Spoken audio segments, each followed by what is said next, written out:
Iran વિરુદ્ધ Israel અને અમેરિકાના યુદ્ધના કારણે ગલ્ફના અનેક દેશોમાં વસતા આપણા ગુજરાતીઓ માટે, ઈરાન અને ઇઝરાયલમાં વસતા આપણા ગુજરાતીઓ માટે અનેક ચિંતાનો વિષય છે. કોઈ પણ ટીવીની ચેનલ ખોલીએ, સતત હવાઈ હુમલાઓ, ડ્રોન, મિસાઇલ્સ આ દ્વારા હુમલાઓ જે વિસ્તારોમાં થાય છે ત્યાં અસંખ્ય આપણા ગુજરાતીઓ વસે છે.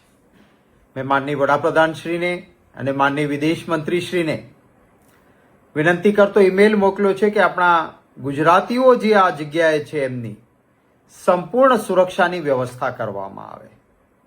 કેટલાક ગુજરાતીઓ અમેરિકા અને અન્ય જગ્યાએ જવા માટે ગુજરાતથી નીકળ્યા હતા અને એમનું હવાઈ જહાજ દુબઈ, કુવૈત, બહેરીન આવી જગ્યાએ રોકાઈને જવાનું હતું. ત્યાં રોકાયું હવાઈ જહાજ અને એરપોર્ટ બંધ થઈ ગયા છે. એ લોકો ત્યાં ખરાબ પરિસ્થિતિમાં મુકાયા છે. આપણા ગુજરાતના નડિયાદના પ્રિતેશભાઈ પટેલ અને હિનાબેન પટેલ, એમના પરિવારે મારો સંપર્ક કર્યો કે કુવૈતમાં એમને અમેરિકા જવાનું હતું, પ્લેન કુવૈત રોકાયું છે અને ત્યાં તેઓ ફસાયા છે. પારાવાર મુશ્કેલીઓનો સામનો કરવો પડી રહ્યો છે. આપણા અનેક યાત્રીઓ જે ખાસ કરીને ઉમરા કરવા માટે જતા હતા, એ સાઉદી અરેબિયામાં એરપોર્ટ પર પહોંચવાના સમયે એમને કહેવામાં આવ્યું કે એરપોર્ટ બંધ થઈ ગયું છે, આગળ નહીં જઈ શકાય, નથી એમના માટે કોઈ વ્યવસ્થા. આવા તો અનેક વ્યક્તિઓ ખાસ કરીને આપણા ગલ્ફ કન્ટ્રીઝ સાથે, ગલ્ફના દેશો સાથે આપણો ગુજરાતનો તો સદીઓ પુરાનો વ્યવસાય છે. આપણા સલાયા, કચ્છ, પોરબંદર આ બંદરગાહો ઉપરથી નાની નાની હોડીઓ દ્વારા સતત ફેરી સર્વિસ ચાલે. આપણા દેશને પણ ફાયદો, આપણા દેશની વસ્તુઓ ત્યાં લઈને જઈને વેચાણ પણ થાય છે, દેશનો પણ હિત છે. આ બધા નાના લોકો છે. આમની સુરક્ષા અને આમના રોજગારની સુરક્ષા, એમની વ્યવસ્થા આ પણ સરકારે તાત્કાલિક કરવી જોઈએ એવી મેં માંગણી કરી છે. ખાસ કરીને જે ઇઝરાયલમાં, ઈરાનમાં કે ગલ્ફ કન્ટ્રીઝમાં અનેક ગુજરાતી પરિવારો રહે છે, એમને પરત ગુજરાતમાં આવવું હોય તો એમને લાવવા માટેની, કારણ કે અત્યારે એમની હાલત તો ખરાબ હશે.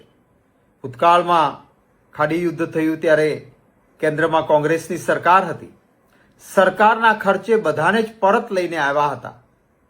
એ જ રીતે સરકારી ખર્ચે જે ગુજરાતીઓ આવવા માંગતા હોય એમને સહી સલામત લાવવાની વ્યવસ્થા કરવામાં આવે. જે પ્રવાસીઓ એરપોર્ટ પર ફસાયા છે એમના પાસે કોઈ બીજી વ્યવસ્થા નથી. સામાન્ય રીતે આપણે પણ બહાર ફરવા ગયા હોઈએ તો છેલ્લા દિવસે જવાનું હોય ત્યાં સુધીમાં શોપિંગ આ તે ખર્ચાઓ કરી લીધા હોય, પછી કંઈ વધ્યું ના હોય. હવે એવા સમયે અચાનક જો એરપોર્ટ બંધ થઈ જાય અને રોકાવાનું થાય તો આપણે સમજી શકીએ છીએ કેવી મુશ્કેલી થાય. મને કેટલાક સમાચારો મળ્યા એ પ્રમાણે અન્ય મોટાભાગના દેશોએ આવા રીતે ફસાયેલા વ્યક્તિઓ માટે પોતાના નાગરિકોને રહેવા, જમવા, હોટલ બધી વ્યવસ્થા કરી છે.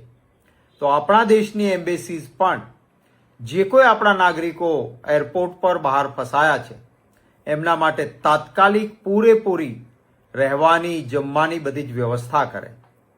હું કોઈ અત્યારે રાજકારણ કરવા માંગતો નથી, પણ હા, એ વાતનું દુઃખ છે કે આજે 48 કલાક થયા આ યુદ્ધ ફાટી નીકળ્યું, એને જે પરિસ્થિતિ પેદા થઈ એને